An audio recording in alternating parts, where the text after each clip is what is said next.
Friends, आज हम आपके सामने दो केसेस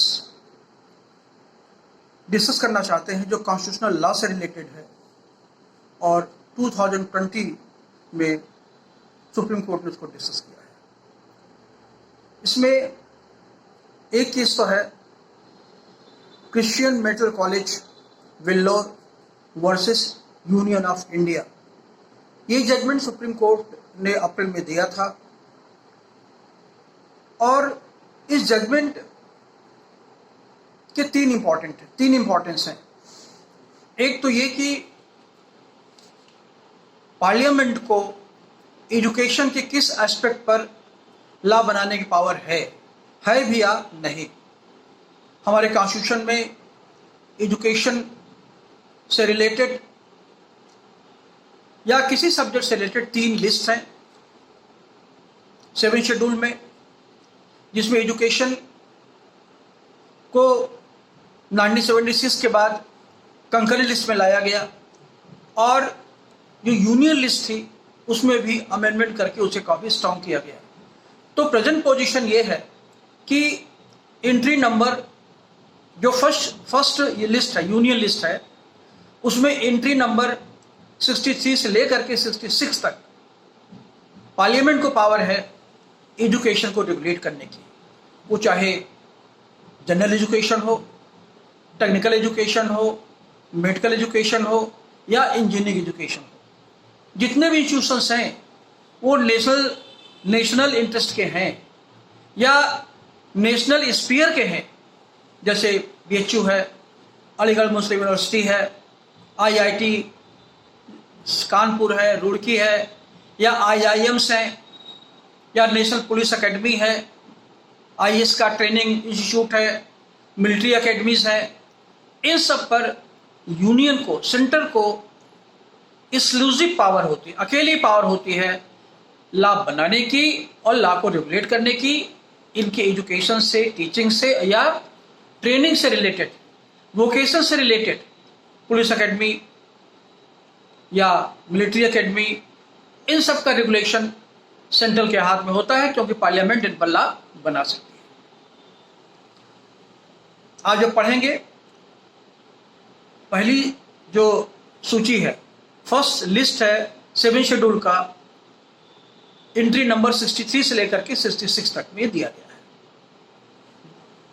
और 65 तक तो है ही, 63, 64, 65, 66 में यह कहा गया है कि जो इंस्टीट्यूशंस स्टेट बनाएंगे भी, जैसे मान लीजिए एम्स है दिल्ली का, दिल्ली एम्स नहीं है, दिल्ली का PGI है, या जुडिशल ट्रेनिंग सेंटर है, पुलिस एकेडमी है स्टेट की जहां ट्रेनिंग होती है PPS की या APOs की मुरादाबाद में, ये सब स्टेट के जुरिडिक्शन में है। और इसके लिए लिस्ट थर्ड, ये सब कंकरेंट लिस्ट में है एंट्री नंबर 25 में। तो एंट्री नंबर 25 में जो इंस्टीट्यूशंस स्टेट के कंट्रोल में है भी, उन पर भी सेंट्रल रेगुलेट कर सकता है एंट्री नंबर 66 में। ये तो लॉ की पोजीशन है। तो जो जजमेंट सुप्रीम कोर्ट के, जो केस सुप्रीम कोर्ट के सामने अभी अप्रैल में लाया गया था, ये केस एक्चुअली 2012 से चल रहा था। 2018 में सुप्रीम कोर्ट ने रिजेक्ट कर दिया था इसको, फिर गवर्नमेंट ने कुछ अमेंडमेंट किए और केस को फिर लाया गया और ये केस अल्टीमेटली अभी डिसाइड हुआ जा करके। इस केस में 2 एक्ट्स इन्वॉल्व हैं।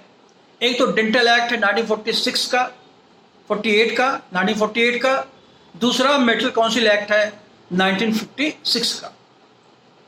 तो इंडियन मेडिकल काउंसिल एक्ट 1956 का, जिसमें मेडिकल काउंसिल बनी है, ऑल इंडिया मेडिकल काउंसिल होती है, वो रेगुलेट करती है मेडिकल ट्रीटमेंट को लेकर के, मेडिकल एजुकेशन को लेकर के, मेडिकल कॉलेज में क्या करिकुलम होगा, क्या स्टैंडर्ड होगा। अभी देखिए कोविड-19 में सारा role medical council, Indian medical council का ही है, वही रेगुलेट करती है सारे इंस्टीट्यूशंस को या डायरेक्शन देती है कैसे ट्रीटमेंट किया जाए। तब इनको लेकर के चैलेंज ये था, क्योंकि मेडिकल कॉलेजेस हैं, स्टेट मेडिकल कॉलेजेस भी हैं, सेंट्रल मेडिकल कॉलेजेस भी हैं, एम्स वगैरह हैं सेंट्रल में हैं, उस्मानिया मेडिकल कॉलेज सेंटर में है, जामिया सेंटर में है, जो भी सेंटर के मेडिकल या इंजीनियरिंग इंस्टीट्यूशंस है या स्टेट के हैं, अभी सब पर कंट्रोल डिफरेंट था। जो स्टेट इंस्टीट्यूशंस हैं वो स्टेट मैनेजमेंट कंट्रोल करता था, स्टेट के सेंट्रल को सेंट्रल करता था, उसका मैनेजमेंट होता था। और इन सब में प्रॉब्लम क्या थी? प्रॉब्लम ये थी कि इनका जो गवर्नेंस है, इनका जो मैनेजमेंट है, जनरल जो इंस्टीट्यूशंस है, whether they are established by the central और स्टेट, उनमें तो रेगुलेट स्टेट करता ही था, गवर्नमेंट करती ही थी। प्रॉब्लम आती थी लेकर के माइनॉरिटी इंस्टीट्यूशंस में। तो ये जो केस है क्रिश्चियन मेडिकल कॉलेज का, ये माइनॉरिटी से रिलेटेड केस है। माइनॉरिटीज को जो राइट्स दिए गए हैं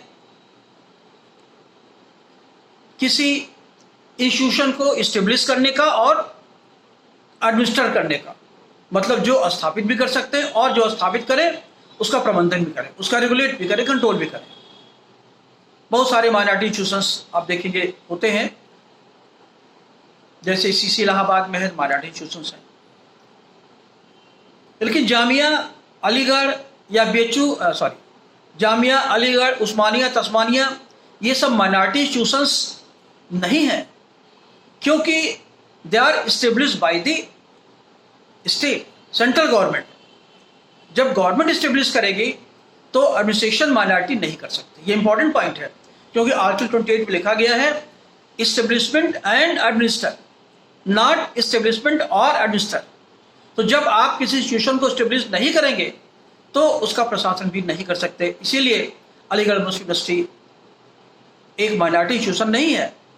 जितने भी मुस्लिम्स या क्रिश्चियन इंस्टीट्यूशंस हैं, maximum by large they are not minority institutions because they are established by the government, therefore they cannot claim that they must be administered by the minorities. अब यहाँ पर माइनॉरिटी से लेकर problem क्या आ रही थी? पहला तो ये है कि माइनॉरिटी हैं कौन, इसकी डिफिनेशन आज तक नहीं दे पाई, हो भी नहीं सकती, क्योंकि यूपी के माइनॉरिटी मान लीजिए मुस्लिम्स हो सकते हैं, क्रिश्चियन हो सकते हैं, पंजाब के माइनॉरिटीज हिंदू हो सकते हैं, कश्मीर में भी हिंदू हो सकते हैं माइनॉरिटीज़ में। इसलिए एक यूनिवर्सल डिफिनेशन आज तक न तो कॉन्स्टिट्यूशन ने दिया है, न इस पर लॉ बनाया जा सकता है, न तो सुप्रीम कोर्ट कोई जजमेंट डिलीवर कर सकता है इस पर। ये प्रॉब्लम क्योंकि न्यूमेरिकल प्रॉब्लम है, हेड काउंट की प्रॉब्लम है, इसलिए प्रॉब्लम हमेशा रहेगी, क्योंकि पॉपुलेशन घटती बढ़ती रहती है। लेकिन जनरल जो राइट उनका क्लेम होता है कि जो इंस्टीट्यूशन उन्होंने इस्टेब्लिश किया है उस पर उनका, जैसे एक मेडिकल कॉलेज है, मुस्लिम या क्रिश्चियन मैनेजमेंट है, क्रिश्चियन ने उसको चाहे चर्च ने इस्टेब्लिश किया हो, चाहे क्रिश्चियंस के किसी और बॉडी ने इस्टेब्लिश किया हो, उस पर उनका एक्सक्लूसिव राइट है मैनेज करने का, एडमिशन करने का, और क्या एजुकेशन देंगे, क्या करिकुलर रहेगा, ये उनका प्रिविलेज है। ये प्रॉब्लम थी इस केस में। जो डेंटल एक्ट और इंडियन मेडिकल काउंसिल एक्ट में अमेंडमेंट किया गया, अमेंडमेंट करके एक एग्जामिनिंग बॉडी बना दी गई, नीट, नेशनल एजुकेशन टेस्ट। पहले हर मेडिकल कॉलेज अलग टेस्ट लेती थी। तो क्वेश्चन ये था कि क्या नीट का जो ऑल इंडिया मेडिकल टेस्ट है, क्या वो कॉन्स्टिट्यूशनल है, स्पेशली माइनॉरिटी के कंटेस्ट में, क्योंकि माइनॉरिटीज का राइट क्या रह जाएगा? अगर सरकार एक टेस्ट लेगी, नेशनल टेस्ट होगा, वही भर्ती करेगी माइनॉरिटी इंस्टीट्यूशंस में, तो माइनॉरिटी को राइट क्या रह जाएगा? ये क्वेश्चन तो ये था। तो सुप्रीम कोर्ट ने जवाब दिया कि आप माइनॉरिटी हैं, आप नेशनल माइनॉरिटी हैं, आप इंडियन माइनॉरिटी हैं, आप रिलीजियस और लिंग्विस्टिक माइनॉरिटी हैं। तो आप लैंग्वेज के बेसिस माइनॉरिटी हैं या रिलीजन के बेसिस पर माइनॉरिटी है। तो इंडिया में आप देखेंगे कि लैंग्वेज के बेसिस पर कोई माइनॉरिटी नहीं होता। जो माइनॉरिटी का क्लेम करता है इंस्टीट्यूशंस का, वो रिलीजन के बेसिस पर ही करता है। तो सुप्रीम कोर्ट ने कहा कि आर्टिकल 30 में जो राइट आपको दिया गया है इस्टेब्लिशमेंट और एडमिनिस्टर का, वो कोई आइसोलेटेड राइट नहीं है, वो आर्टिकल 25 का ही पार्ट है, 26 का ही पार्ट है। तो ये इंटीग्रल पार्ट है 25 से लेकर के आर्टिकल 25 से लेकर के आर्टिकल 30 तक एक साथ पढ़ा जाएगा। तो जब आप कोई संस्था बनाएंगे, उसको इस्टेब्लिश करेंगे, तो आप ये कहेंगे कि मेरा रिलीजियस राइट है एजुकेशन प्रोपोगेट करने का, धार्मिक एजुकेशन देने का। तो आर्टिकल 25 कहेगा नहीं, आप ऐसा एजुकेशन नहीं दे सकते जो मॉरल न हो। अब इस केस में मेडिकल कॉलेज है, तो मेडिकल कॉलेज ने कि किस केस में सुप्रीम कोर्ट ने कहा कि आप देखिए सब्जेक्ट टू हेल्थ, अगर आप रिलीजन का पार्ट ही मानते हैं तो आप ये religion can be regulated under the health scheme, क्योंकि डॉक्टर पैदा होंगे, नर्सेस बनाएंगे, आप पैरामेडिकल बनाएंगे, जी it is question of health. पहला क्वेश्चन ये था। तो सुप्रीम कोर्ट ने कहा कि जो माइनॉरिटी इंस्टीट्यूशंस हैं उन पर वही क्राइटेरिया अप्लाई करेगा जो आर्टिकल 25 और 26 पर रिलीजियस राइट शुरू करने के पहले होता है, subject to public order, morality and health. ये पहला कंडीशन सुप्रीम कोर्ट ने कहा कि आप इससे गवर्न होंगे। दूसरा जो रेगुलेशन है आर्टिकल 25 में, सेकुलर एक्टिविटीज, फाइनेंशियल एक्टिविटीज, दे में बी रिलेटेड टू रिलीजन। तो अगर आप रिलीजियस माइनॉरिटी हैं भी, तब भी स्टेट उन एस्पेक्ट्स पर, उन पैरामीटर्स को रेगुलेट कर सकती है जो सेकुलर हैं नेचर, फाइनेंशियल नेचर के हैं। अब ये क्या है? जैसे एजुकेशन आप ऐसा नहीं दे सकते जो नेशनल मेनस्ट्रीम का एजुकेशन ना हो, और इसको सुप्रीम कोर्ट ने लिंक किया है उनके राइट को, एजुकेशन को, आर्टिकल 51A(E)(H) से कि एजुकेशन ह्यूमेन होनी चाहिए, एजुकेशन साइंटिफिक होनी चाहिए। आप ये नहीं कह सकते कि ऐसा एजुकेशन देंगे जिसमें एजुकेशन केवल उर्दू में होगी। आप ये नहीं कह सकते कि ये एजुकेशन केवल मेल पढ़ेंगे, फीमेल नहीं पढ़ेंगे। आप एजुकेशन नहीं दे सकते कि औरतें बुर्के में चलेंगे। आप एजुकेशन नहीं दे सकते, एजुकेशन में ये कुरिकुला नहीं बना सकते कि एक पार्टिकुलर टाइप का कुर्ता पैजामा टोपी पहन करके एक पार्टिकुलर, या एक ड्रेस पहन करके एक पार्टिकुलर कम्युनिटी आएगी। तो यहाँ पर एजुकेशन मीन्स नेशनल एजुकेशन, और इसका रेफरेंस सुप्रीम कोर्ट ने दिया है सेक्शन 266 में। अगर कोई स्टेट माइनॉरिटी भी है, वो भी आर्टिकल ये शेड्यूल 7 में एंट्री नंबर 66 से गवर्न होगी, मतलब सेंटर रेगुलेट कर सकता है उसको लेकर के। तीसरा इंपॉर्टेंट पॉइंट ये आर्गू किया गया था कि ये हमारे right to trade and profession का वायलेशन है। आर्टिकल 19(1)(a) में फ्रीडम ऑफ स्पीच की बात होती है कि हम जो चाहेंगे जिस मीडियम में एजुकेशन देंगे, जैसे जो एजुकेशन देंगे। तो सुप्रीम कोर्ट ने कहा आर्टिकल 19(1) और क्लास 2 पर रीजनेबल रिस्ट्रिक्शन है। एजुकेशन ऐसी नहीं हो सकती जो नेशनल सॉवरेंटी को हर्ट करे, जो ऑब्सेंटी को बढ़ाए, अश्लीलता को बढ़ाए, एटसेट्रा। आर्टिकल 19(2) में जो रिस्ट्रिक्शन ग्राउंड्स हैं वो इन पर भी अप्लाई करेंगे, क्योंकि वो भी 25-26 पर अप्लाई करते थे। चौथा उनका आर्गूमेंट था कि हमारा right of trade and profession है आर्टिकल 19(1)(G) में।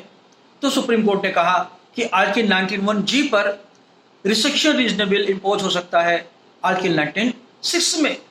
National interest, public interest. तो पब्लिक इंटरेस्ट क्या है? एक तो जो नीट एग्जाम होगा, एक एग्जाम होगा, कन्वीनियंट होगा, नेशनल इंटरेस्ट में भी है, गार्जियंस के इंटरेस्ट में है, बच्चों के इंटरेस्ट में है।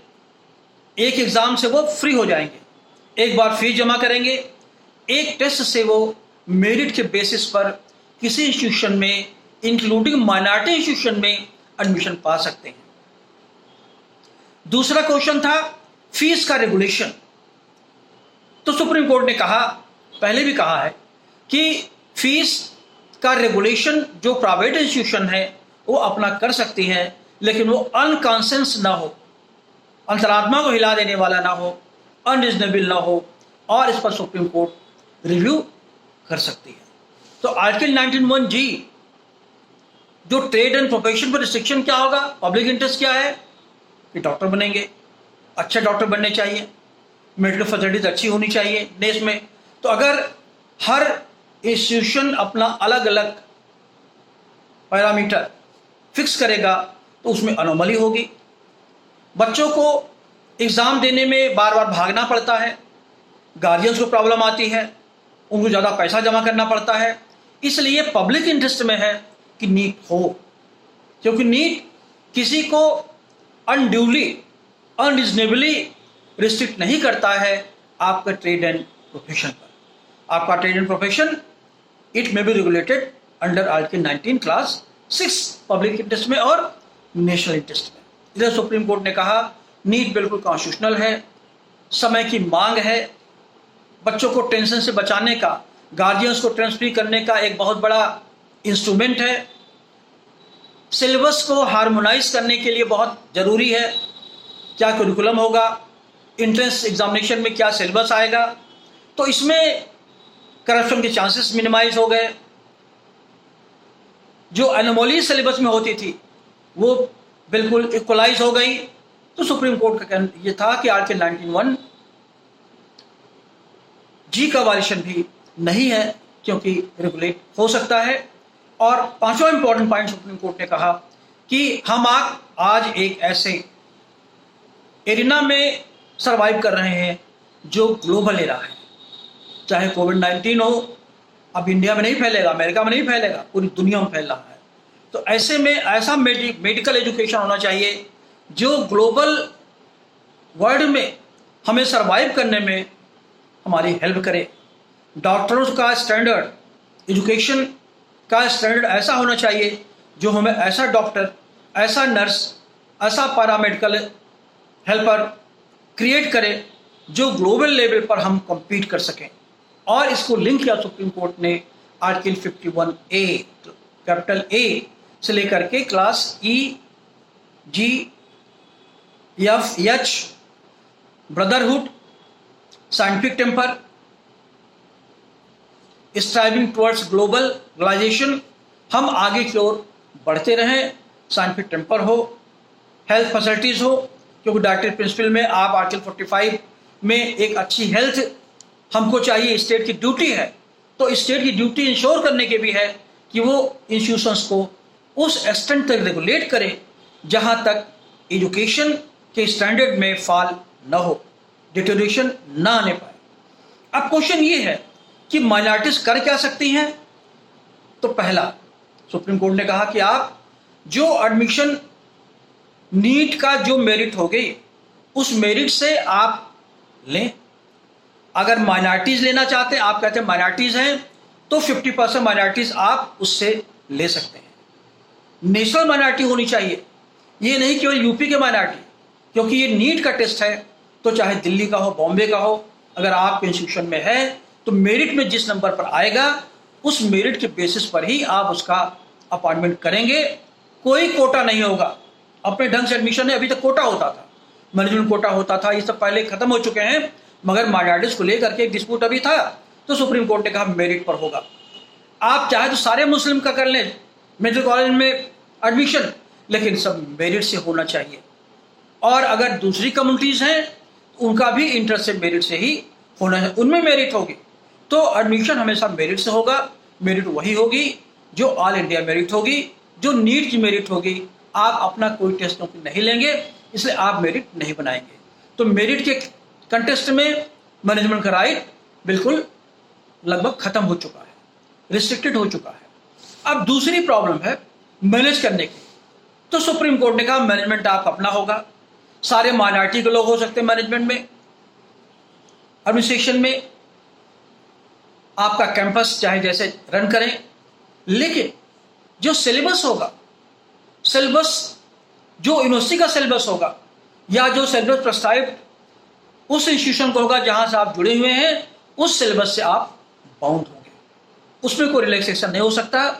जहां तक टीचर्स का अपॉइंटमेंट का क्वेश्चन है या स्टाफ अपॉइंटमेंट क्वेश्चन है, जो पैरामीटर, जो रूल यूनिवर्सिटी ने फ्रेम कर रखा है अपने अपॉइंटमेंट्स के लिए टीचर्स के, जहां से आप कनेक्टेड हैं, जहां से वो माइनॉरिटी इंस्टीट्यूशन एफिलिएटेड है, वो रूल अप्लाई करेगा।